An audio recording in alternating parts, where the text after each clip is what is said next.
this is Brian. Jason. And this is the Perfectly Screwed Podcast, episode 97. Part 2. Part 2 of our discussion of the alien things, that phenomena UAPs. About Congress. Yeah, the UAPs. I like how they call them UAPs now.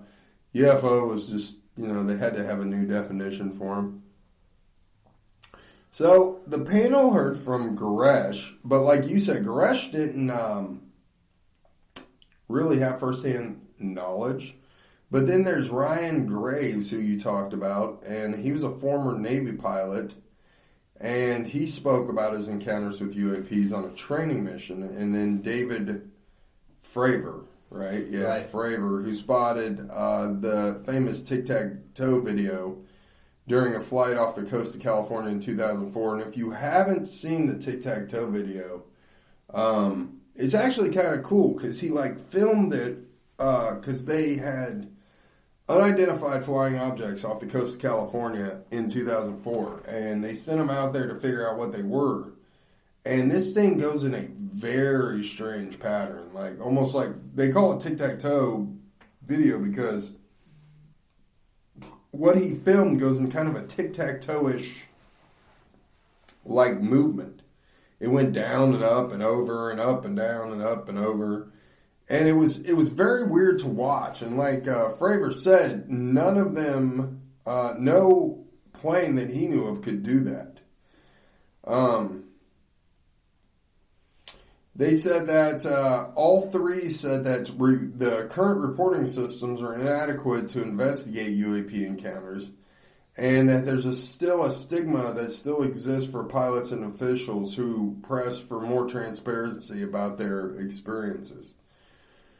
Graves was an F-18 pilot stationed in Virginia Beach in 2014 when his squadron first began detecting unknown objects. He described them as dark gray or black cubes inside of a clear sphere, where the apex or tips of the cubes were touching the inside of that sphere. Now that alone would be wild to watch. You see a clear bubble around this big black cube flying through the air. Right.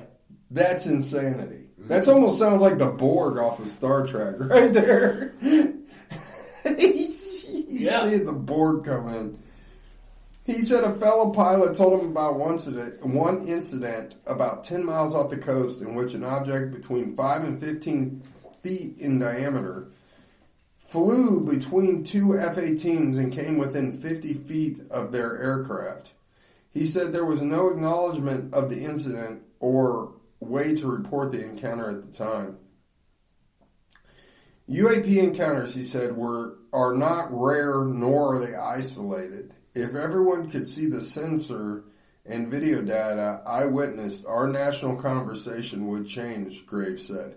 I urge us to put aside the stigma and address the security and safety issues this topic represents. If UAP are foreign drones, it is an urgent national security problem. If it's something else, it is an issue for science. In either case, unidentified objects are concern for flight safety. The American people deserve to know what is happening in our skies, and it is long overdue.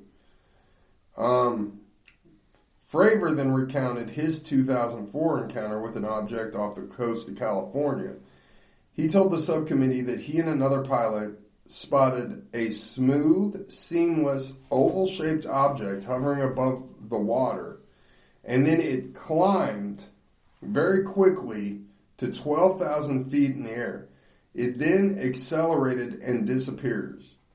It was detected roughly 60 miles away less than a minute later.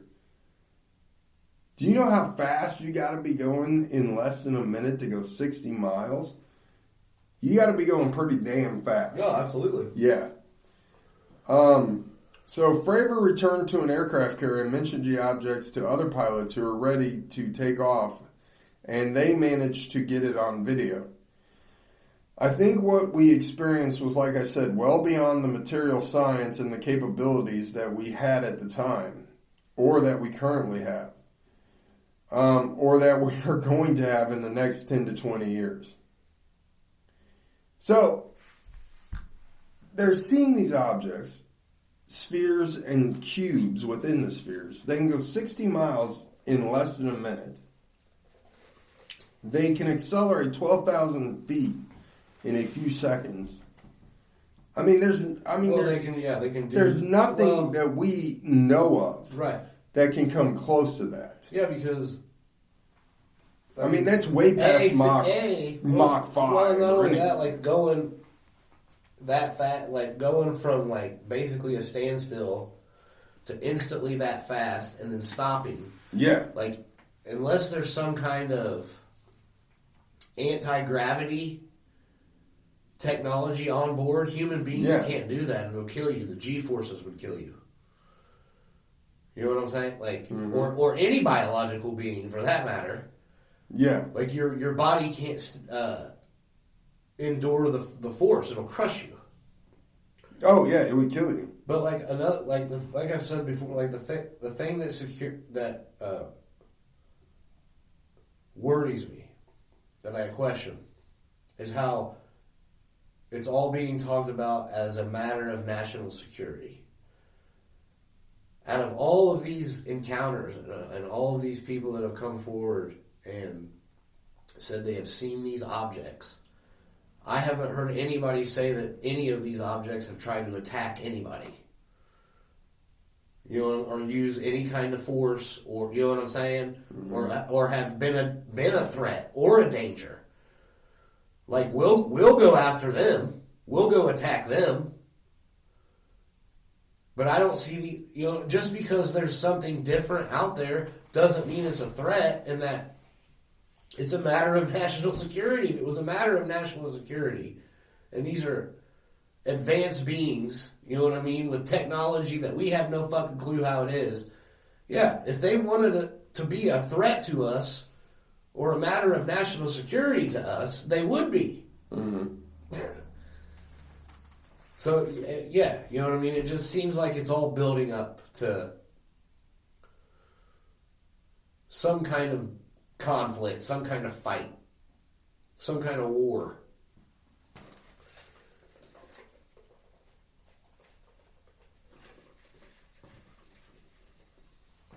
And that's just how humans are, though, man. So everybody wants to kill somebody. If you're going 60 miles in a minute, you are going 3,600 miles an hour.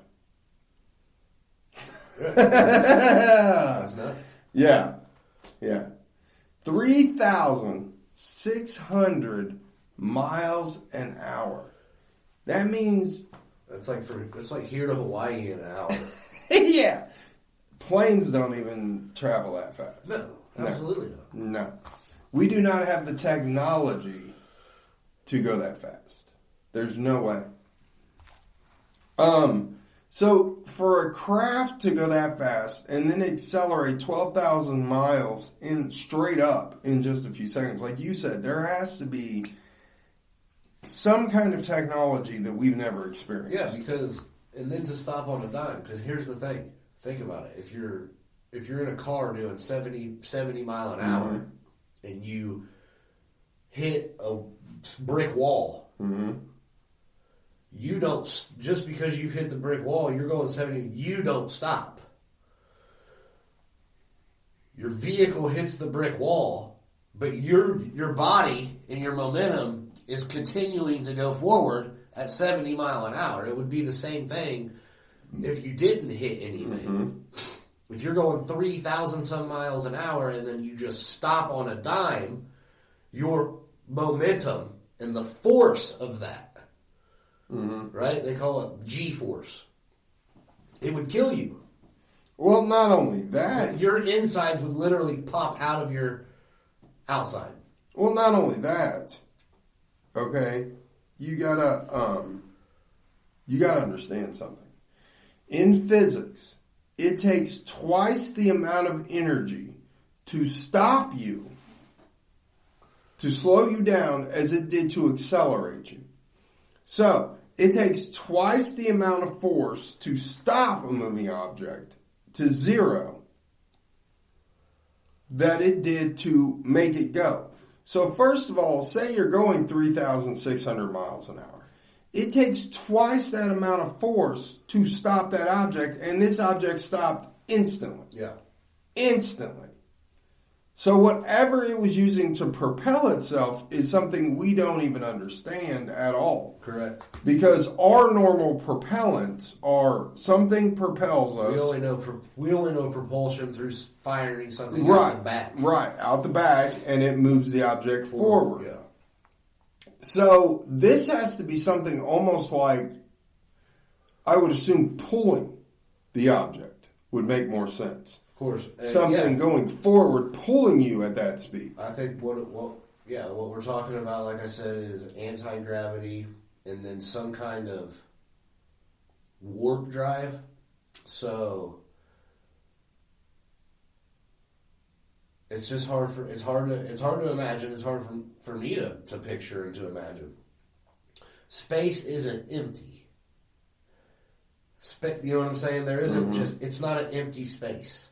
It's what Einstein referred to as space-time. Yes. But we're talking about an actual fabric. Mm-hmm. No, just like a blanket or your bed sheet, right?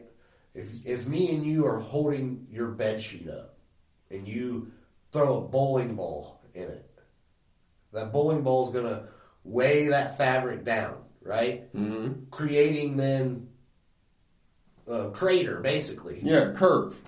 Right. A curve in the space-time. Right. And then, smaller objects that get caught in that curve or in that crater or in that hole then are going to spin around towards it. Mm-hmm. You know what I'm saying? But the point being is that space isn't empty space. It's an actual fabric. Just because we can't see it doesn't mean it's not there. So I think what these UFOs or whatever this technology is able to do is to basically tear that fabric, right? Create some kind of energy that tears that fabric. Well, then you don't need any propulsion. You're literally falling in. Yes. You're tearing space-time out in front of you, so the vehicle you're in is just falling in. Mm-hmm. You know what I'm saying? Yeah. So there really is no propulsion. Mm-hmm. Well, that's another thing. You're using natural forces. To just pull you forward, like you said. Well, that's another thing that's a theory right now, is that they aren't propelling themselves through what we would consider normal space and time. What they're doing is actually going outside of time and reappearing in a different place a minute later, which is actually almost like time traveling. You're traveling ahead a minute, but you're in a different space area. So they're pulling themselves out of time. So it's a minute to us, but we don't know exactly how long it was to them because, like you said, they might be out of our normal realm, quote unquote, of time and space. Right. So if you go outside of time and space where time and space don't exist and then propel this craft, their time could have been, it could have took them, 45 minutes to get 60 miles. And then boom, but a minute later in our time frame, they appear right there. Now, I wanted to go to the Jimmy Carter thing because that interested me. It happened in 1969, and it was 2 years before Carter became governor of Georgia. He was preparing to give a speech at a Lions Club meeting. Did you say praying? Praying, yes, he was praying. He was preparing. Thank you. I was hoping you'd just let that one slide, but no. I'm like a mortician. I love coming into work. Anyways. Absolutely. Yes. He reported that at about 7:15, one of the guests called his attention to a strange, bright, white object about as bright as the moon that was about 30 degrees above the horizon to the west of where they were standing. It was moving toward their direction, but stopped beyond a stand of pine trees some distance from them. The object then changed color, first to blue, then to red, then to black, then to white. Which I don't know if it's nighttime, how you saw it change to black and then to white, but okay. Because, I mean, black would just mean that it disappeared for a second. Yeah. Before appearing to recede into the distance, Carter felt that the object was self-illuminated and not solid in nature. Carter's report indicates that it was witnessed by about 10 or 12 other people and was in view for 10 to 12 minutes before it passed out of sight. So this is actually Jimmy Carter's words. There were about 20 of us standing outside of a little restaurant, I believe, a high school lunchroom. A kind of green light appeared in the western sky. This was right after sundown. It got brighter and brighter and then eventually disappeared. It didn't have any solid substance to it. It was just a very peculiar looking light. None of us could understand what we had seen. All of a sudden, one of the men looked up and said, "Look over in the west." And then there was a bright light in the sky. We all saw it. And then the light, it got closer to us. And then it stopped. I don't know how far away, but it stopped beyond the pine trees. And all of a sudden it changed color to blue. Then it changed to red, then to black, then back to white. And we were trying to figure out what in the world it could be. And then it receded quickly into the distance. Now, that does sound like most of the UFO sightings, especially in the 60s and 50s, that people saw. You know? Yeah, so, earlier, because you mentioned like a cube inside of a sphere. Yeah. Because it's very, like I said, if they're using technology that's warping space-time, then it's very possible that it's whatever that is creating an actual energy and magnetosphere around itself. Yeah, around itself. Which would appear as bright light, right? And also would appear as not being solid, even though it's surrounding a solid object. Yeah. What you're seeing is almost a shield around the craft. Right, exactly. To shield it from the effects it would get from the gravitational anomaly. Or like I said, whatever it is that they're using to create the energy, that's just what it does. Yes. Yeah. Yeah. Yeah, it's very possible. Yeah, absolutely. But see, what Congress is worried about and what the government is worried about right now isn't the fact that it could be aliens. Really, that's not what they're worried about.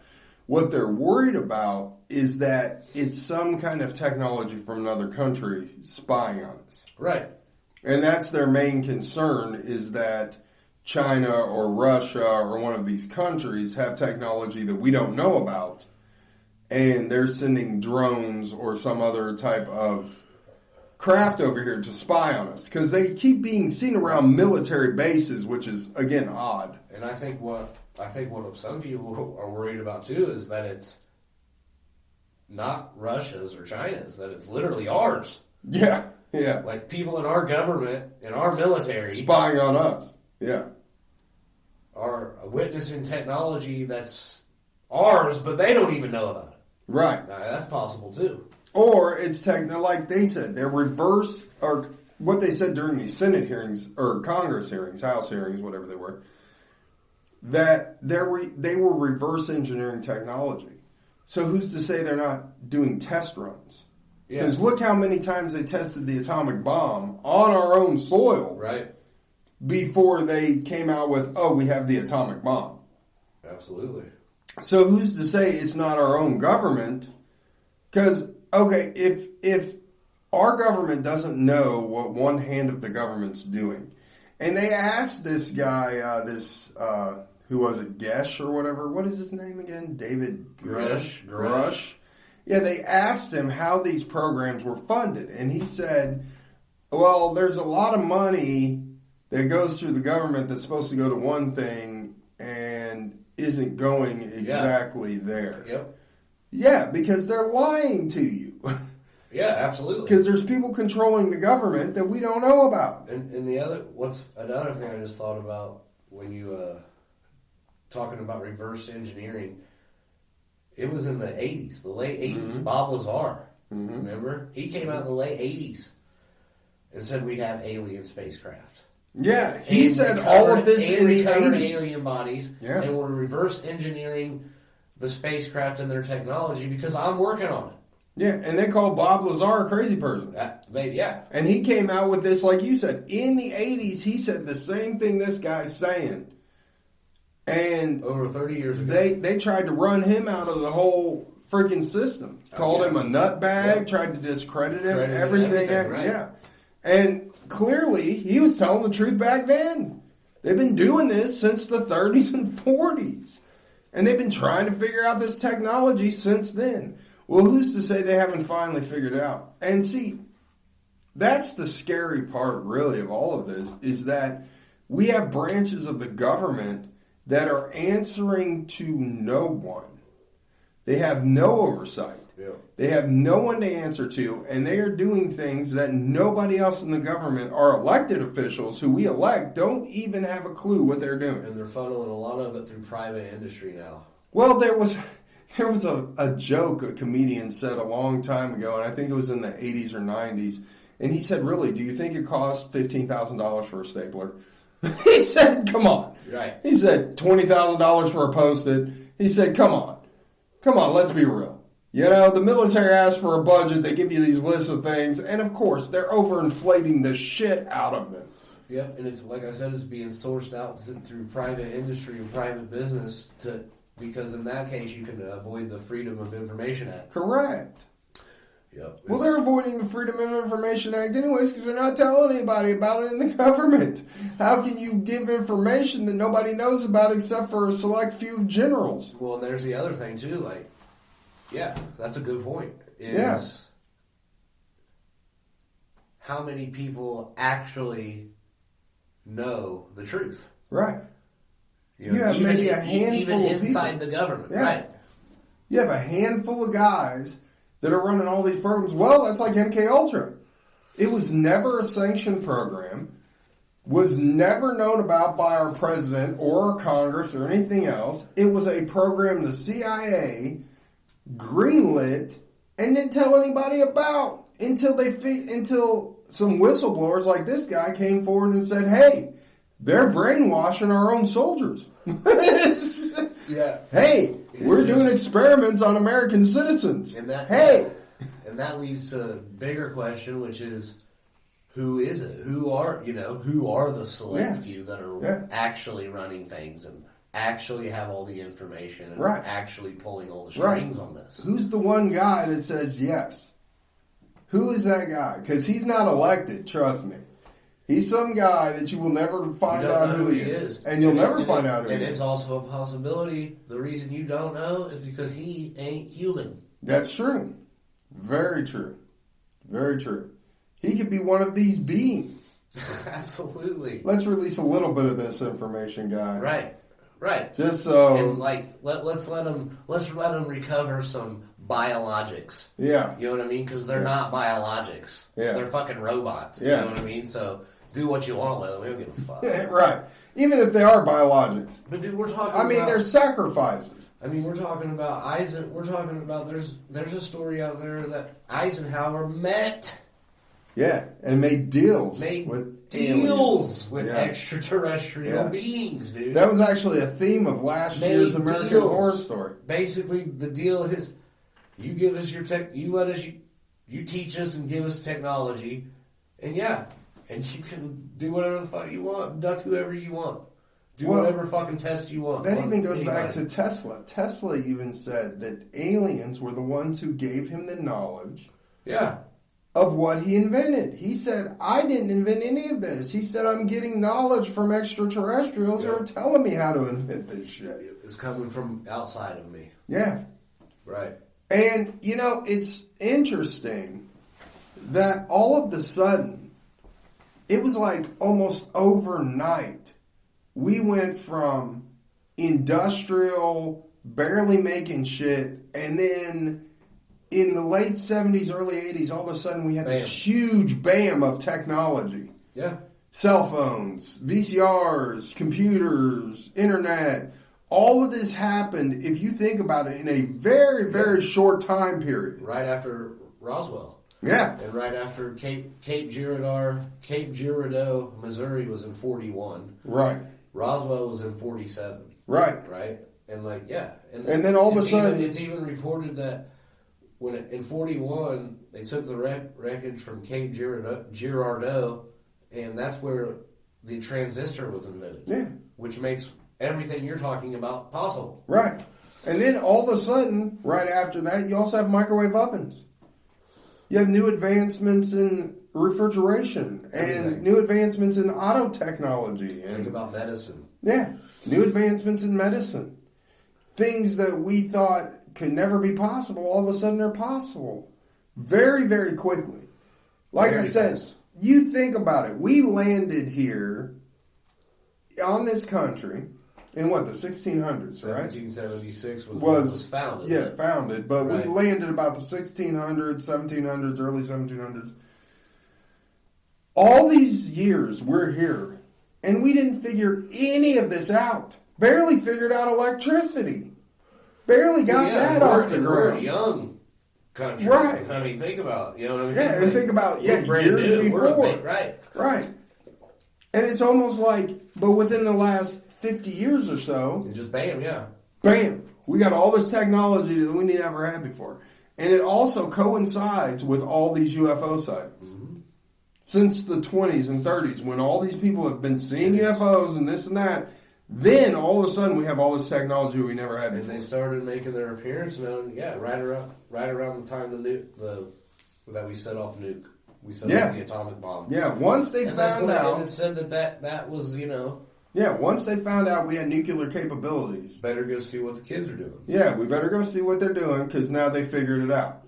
We can't have this. Well, no. Well, we can't have them using it in the way they're about to use it. Yeah, we got to stop that. Yeah. Yeah, because we got to we can't let them just destroy every fucking thing. Right, and it's funny because after we set off the nukes, all of a sudden nobody's ever set off a nuke again. Everybody has the technology, but nobody sets it off. Right. It's almost like we bargained with somebody to say, yeah, we'll keep this technology, but we'll never use it. We'll never use it because we've been told that if we use it, here's the consequences. There's military and government officials who came forward about that too, about UFOs literally disarming our nuclear weapons. Yeah.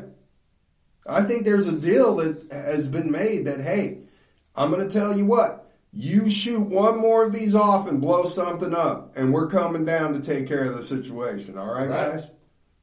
If you can't handle it yourselves, we will. Because we're not having craziness in this universe. We've done, hey, it's enough. Yeah. We're not having it. Right. You guys can fucking destroy each other all you want. Yeah. But you're not going to destroy the entire fucking Earth. Right. Yeah. You know we're what not I mean? having that shit. Like, that's where we're going to interfere. Yeah. We're going to intervene here. Yeah, we're going to come down, we're going to stop it. Because you're not supposed to intervene. Right. Apparently that's, you know what I mean?